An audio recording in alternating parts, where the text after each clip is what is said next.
Alright, so this project's going to be a good scrap wood project. I'm going to make a john that goes in the john that holds your toothbrushes and toothpaste. Let's do it. For this project, I'm going to build the entire outhouse out of some scrap plywood. And I went with miter joints for the corners.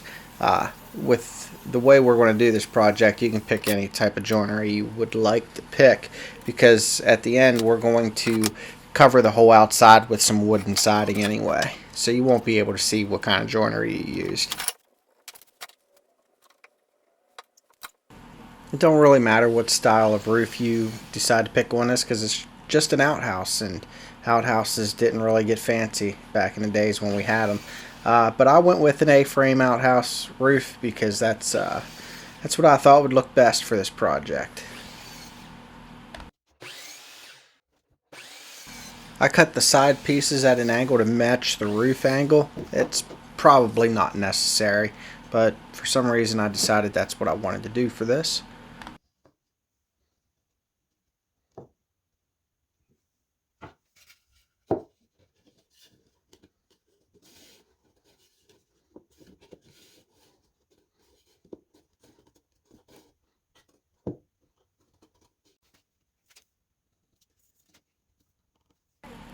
Alright, now I'm going to draw out the door as big as I can while saving a little bit of room there for the frame to tackle into the other pieces. I need that door to be pretty big because I want to be able to reach inside of it to grab the toothbrushes and toothpaste without any clearance issues. Then I'm going to glue it all together with some wood glue, and then I'm going to use painter's tape instead of clamps to hold everything together for this.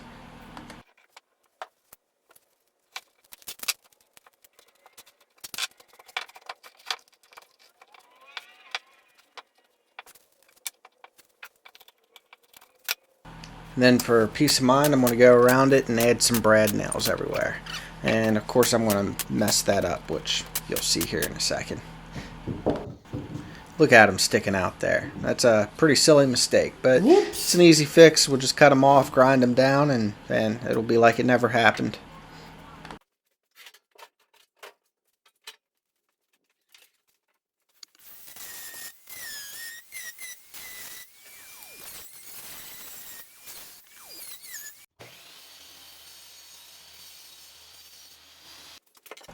Alright, so now we'll move on to installing a floor and some roof panels for this thing.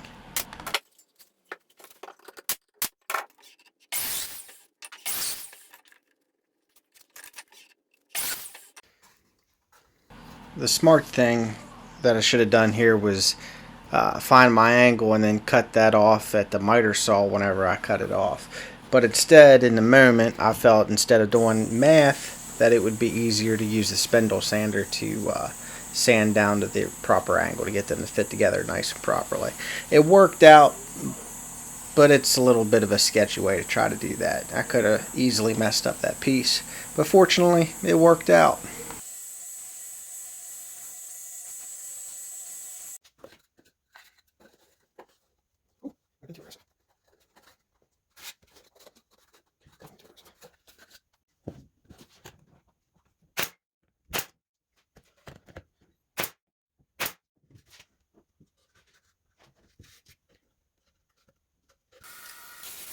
Alright, now we'll start milling some lumber for the siding and the shingles. I'm going to use some sapele for the siding, and I'm going to use walnut for the shingles for this project.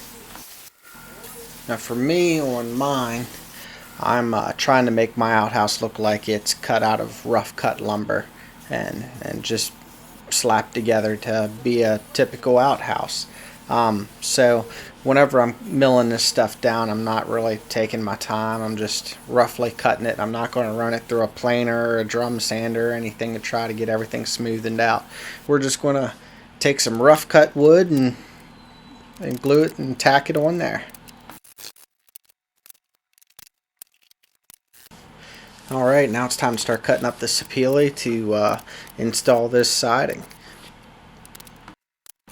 I'm using some type 3 wood glue to glue it fast, and then instead of using clamps to clamp it all down, I'm using a pin nailer, and the pin nails will hold it steady to the piece so that it gets a good bond when it glues together. I'm using some side cutters to cut the sapele down, or snips, or wire cutters, whatever you want to call them. I'll tell you what, let's take a survey. Write in the comments below what you call these things. And yeah, that's what we'll call them from now on. Let's solve this right now.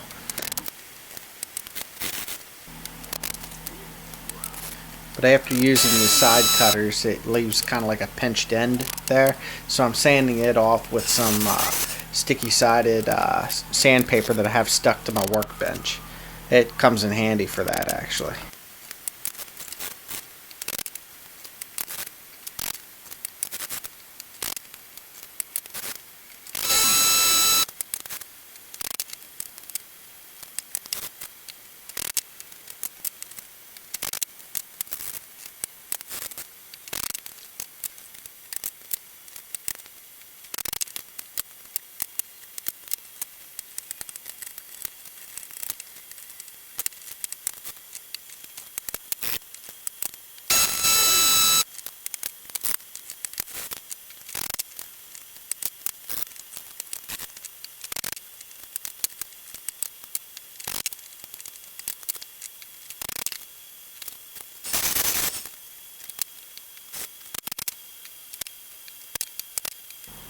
Alright, now it's time to move on to the shingles. The first row I lay down flat, and then I sand off a little bit of the top edge towards the top of the roof. Then from there on out, I go for the bottom side of the shingle towards the top of the roof. That way they lay kind of flat against each other, give the glue something to hold on to.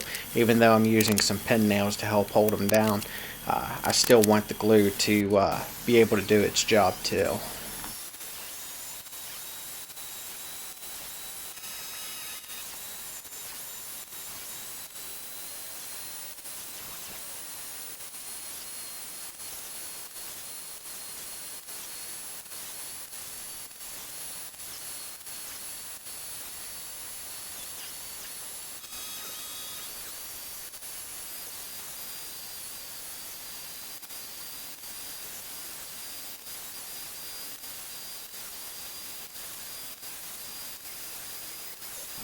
This turned out to be a process that took way longer than I ever expected it to.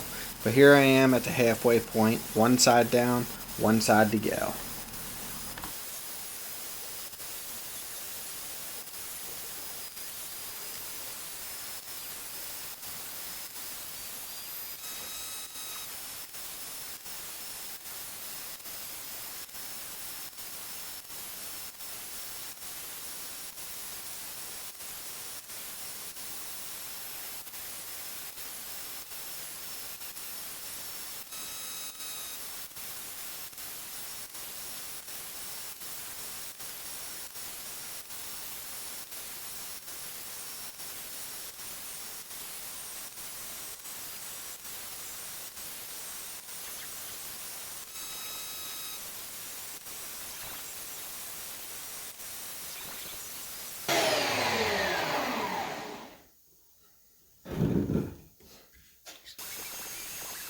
And from here I'm going to work on the trim pieces to go around the edge of the roof.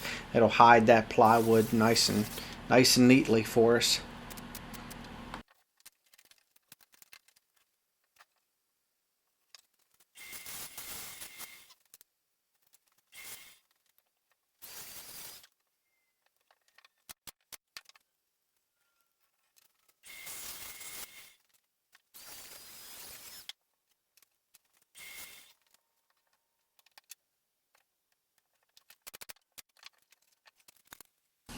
In the middle of that, I decided to do the door because I was starting to run low on my sapele strips, and I was worried that I wasn't going to have enough to finish the trim around there. So I wanted to get the big pieces in there for the door, and then see if I needed to trim up another piece of sapele to get the trim for the rest of the roof line. And as it turns out, I was in pretty good shape as far as how much wood I had. It was purely a guess when I was cutting it out, and it turned out to be a pretty spot-on guess. Who would have guessed it?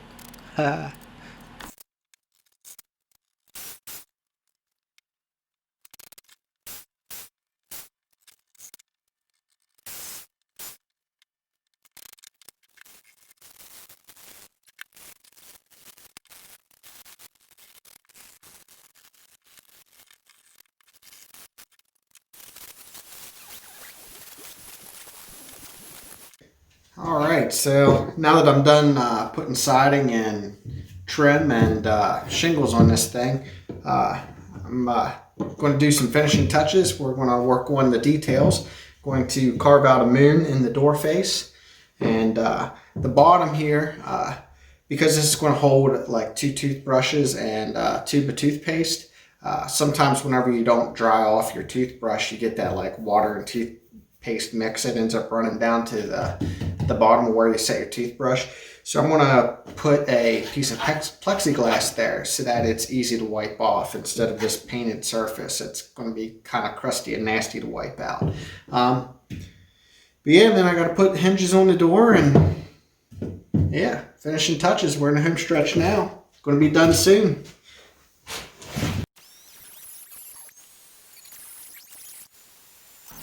So I'm using a Dremel to carve out the moon, and then I'm going to go around it with some chisels and stuff to try to sharpen up the edges a little bit and make it look a little better.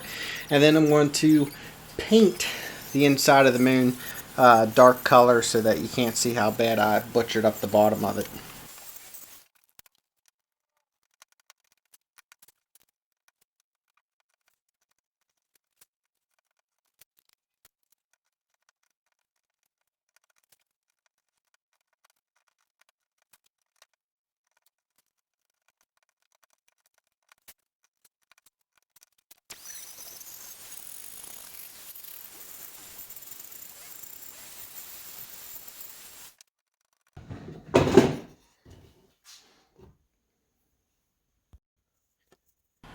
Here's where I'm going to cut out that piece of 1/8 inch plexiglass to give a nice flat easy surface to clean whenever the toothbrush juice runs down onto the bottom. Alright, so I have the moon cut out and the door fitted. I got my piece of plexiglass down here, which it's still covered in plastic. That makes it easier to clean out then. And I put some magnets right here and right here that holds the door in place. It's kind of, it don't have like too strong of a hold, and it's just strong enough that it holds everything in place, which is perfect. So yeah, now I'm on finishing touches. I need to touch up some paint on the inside here and these little holes to be able to mount this to a wall. And then it's time to cover everything with some lacquer. Yeah. Alright, that's the finished piece. I'm pretty psyched with how it turned out. It turned out pretty much exactly how I imagined it. If you enjoyed this video and got something from this project, please hit that like button. And if you want to see more videos like this, hit the subscribe button and then hit that notification bell. That way it lets you know the next time I make a video. But till next time, make something awesome.